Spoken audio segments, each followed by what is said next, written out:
140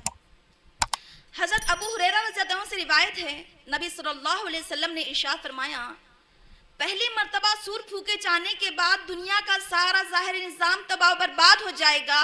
ہر طرف قیامت چھا جائے گی، تمام لوگ ہلاک ہو جائیں گے، تو اللہ تعالیٰ شبنم کے خطروں کے مانند بارش کو برسائیں گے جس سے لوگوں کے جسم تیار ہوں گے۔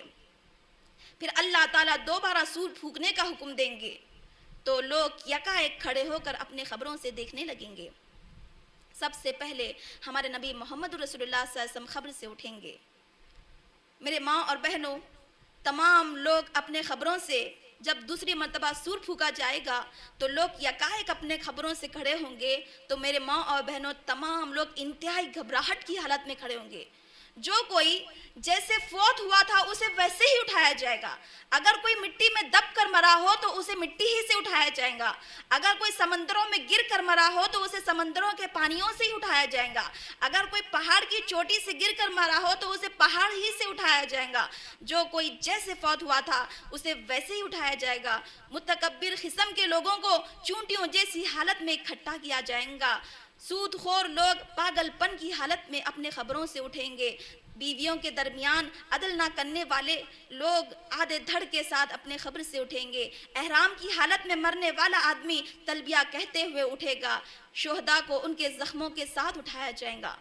قرآن مجید کی آیتوں کی تلاوت نہ کرنے والے شخص کو خبر سے اندھا اٹھایا جائے گا۔ الغرض میری بہنوں، جو کوئی جیسے فوت ہوا تھا اسے ویسے ہی اٹھایا جائے گا۔ تمام لوگوں کو اللہ تعالیٰ کھڑے کر کے میدان حشر میں جمع کریں گے، جسے حشر نشر کہا جاتا ہے۔ میرے ماں اور بہنوں، جب دنیا کا سارا ظاہری نظام تباہ و برباد ہو جائے گا، ہر چیز فنا ہو جائیں گی، تو اللہ تعالیٰ میدان حشر میں ہم تمام کو دوسرے زمین و آسمان کے نیچے کھڑا کریں گے،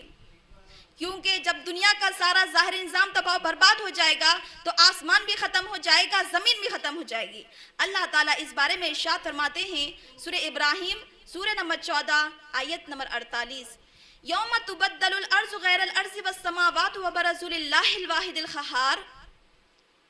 جس دن ہم زمین کو دوسرے زمین سے، آسمان کو دوسرے آسمان سے بدل دیں گے۔ اللہ تعالیٰ تمام اول لوگوں کو، تمام آخر لوگوں کو، ہر چھوٹے کو، ہر بڑے کو میدان حشر میں کھڑا کرنے پر قادر ہے۔ جس طرح میری بہنوں اللہ تعالیٰ ہم لوگوں کو پیدا کرنے پر قادر ہے، ہم کو موت دینے پر قادر ہے، مدتوں تک قبروں میں رہنے پر اللہ تعالیٰ ہم لوگوں کو رکھنے پر قادر ہے، پھر اللہ تعالیٰ قیامت کو واقع کرنے پر قادر ہے، دوسری مرتبہ سور پھونکنے پر قادر ہے، اسی طرح اللہ تعالیٰ تمام لوگوں کو آدم علیہ السلام سے لے کے قیامت کی صبح تک جتنے لوگ آنے والے ہیں، تمام لوگوں کو اللہ تعالیٰ میدان حشر میں کھڑا کرنے پر قادر ہے۔ اللہ تعالیٰ کہیں گا کہ اس دن کوئی شخص ہماری نظروں سے چھپ کر بھاگ نہیں سکے گا۔ سورہ کہف سورہ نمبر 18 آیت نمبر 48، اللہ تعالیٰ ارشاد فرماتے ہیں، وَحَشَرْنَاهُمْ فَلَمْ نُغَادِرْ مِنْهُمْ أَحَدًا،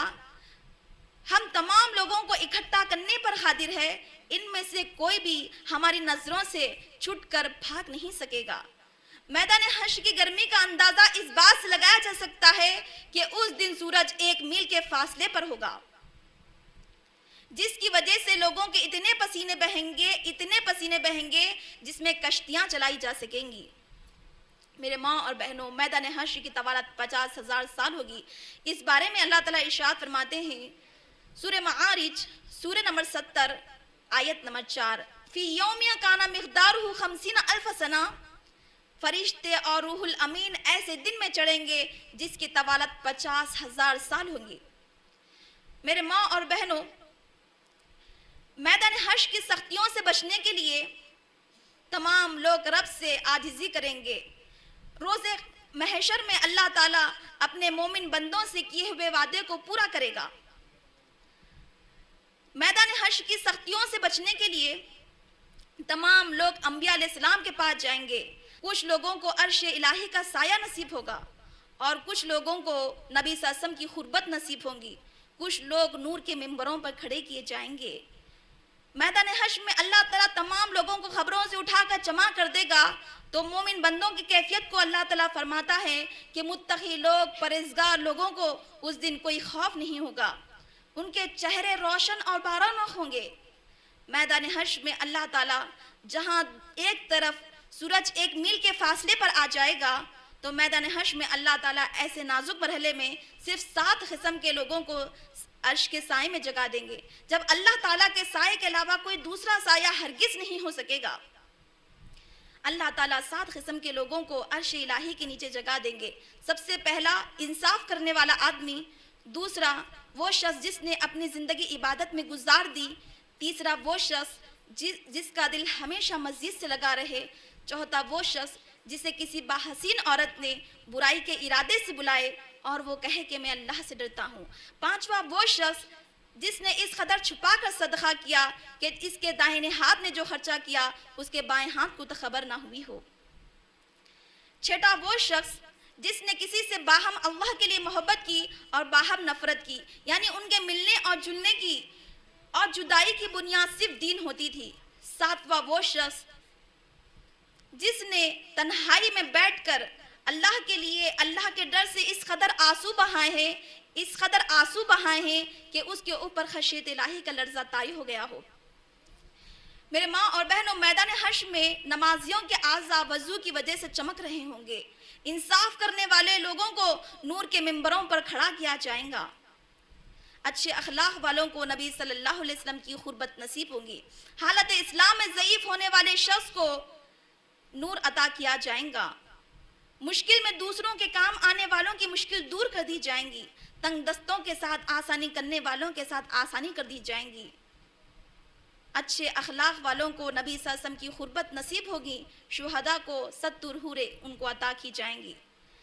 ایک طرف میدان حشر میں متقی لوگوں کی کیفیت کو اللہ تعالیٰ بیان کرتا ہے، پھر کافر لوگوں کی، نافرمان لوگوں کی کیا کیفیت ہوگی اس کے مختصر جھلکیاں اللہ تعالیٰ قرآن مجید میں بتاتا ہے کہ متقی لوگوں کے علاوہ کافر لوگ، مشرک لوگ، اللہ تعالیٰ کے نافرمان لوگ، اللہ تعالیٰ کے باغی لوگ بہت ہی ذلت ناک انداز میں ٹھہریں گے، زکوٰۃ ادا نہ کرنے والوں کو سخت عذابوں سے دوچار کیا جائے گا، ہر غدار کی پشت پر اللہ تعالیٰ ایک جھنڈے کو رکھیں گے، اپنی ذمہ داری سے منہ پھیرنے والے آدمی سے اللہ تعالیٰ بھی منہ پھیر لیں گے، خائن اپنی خیانت کردہ چیز اپنی پیٹھ پر لیے ہوئے رب العالمین کے سامنے حاضر ہوں گا، بے نمازی لوگ قارون، فرعون، حامان اور ابی بن خلف کے ساتھ کھڑے ہوں گے، قاتل کی گردن مقتول کے ہاتھ میں ہوں گی، بیویوں کے درمیان عدل نہ کرنے والے شخص کی حالت فالج زدہ سی ہوں گی، سود خور لوگ پاگل پن کی حالت میں، رشوت لینے والے لوگ پاگل پن کی خپتیوں جیسی حالت میں کھڑے ہوں گے، جھوٹا خواب بیان کرنے والے لوگوں کو ناممکن کام کرنے پر مجبور کر دیا جائے گا، ہر دوغلے آدمی کی آگ کے 2 زبانیں ہوں گی، جب اللہ تعالیٰ میدان حشر میں آ جائیں گے تو منافق لوگ، نافرمان لوگ اللہ تعالیٰ کو سجدہ نہیں کر سکیں گے۔ میرے ماں اور بہنوں، متقی لوگوں کی یہ کیفیت ہوگی، گناہ گاروں کی یہ حالت ہوگی، تو اس وقت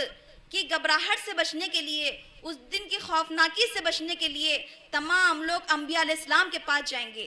تاکہ ہمارا کچھ نہ کچھ فیصلہ سنا دیا جائے۔ تمام انبیاء علیہ السلام اپنا کچھ نہ کچھ عذر پیش کر کے دوسرے نبی کے پاس بھیج دیں گے، یہاں تک کہ وہ نبی محمد رسول اللہ صلی اللہ علیہ وسلم کے پاس آ جائیں گے۔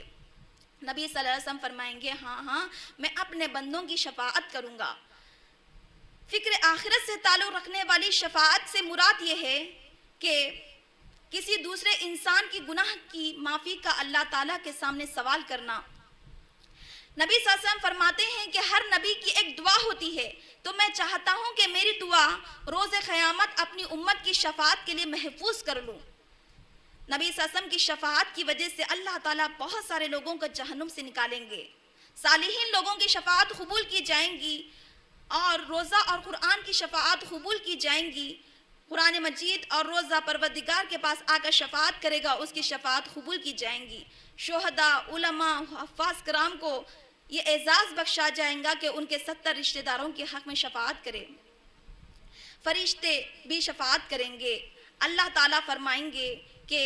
اب صالحین لوگ، انبیاء علیہ السلام شفاعت کر چکے ہیں، نیک اعمال شفاعت کر چکے ہیں، اب صرف ارحم الراحمین یعنی خود اللہ تعالیٰ باقی ہے، تو اللہ تعالیٰ چند مٹھی بھر لوگوں کو جہنم سے نکالنے کا فیصلہ کریں گے جنہوں نے کلمے کے علاوہ کبھی بھی کوئی نیک عمل نہ کیا ہوگا۔ میری ماں بہنوں، یہاں پر شفاعت کے تعلق سے ایک چھوٹی سی بات یہ واضح کرنا چاہتی ہوں، شفاعت کے معنی ہم ہرگز یہ نہیں لے سکتے اللہ تعالیٰ کے فیصلوں کو بدلنے کے لیے کہا جا رہا ہے، بلکہ اللہ تعالیٰ جن لوگوں کو معاف کرنے کا فیصلہ کر چکے ہوں گے انہی لوگوں کے حق میں اللہ تعالیٰ شافی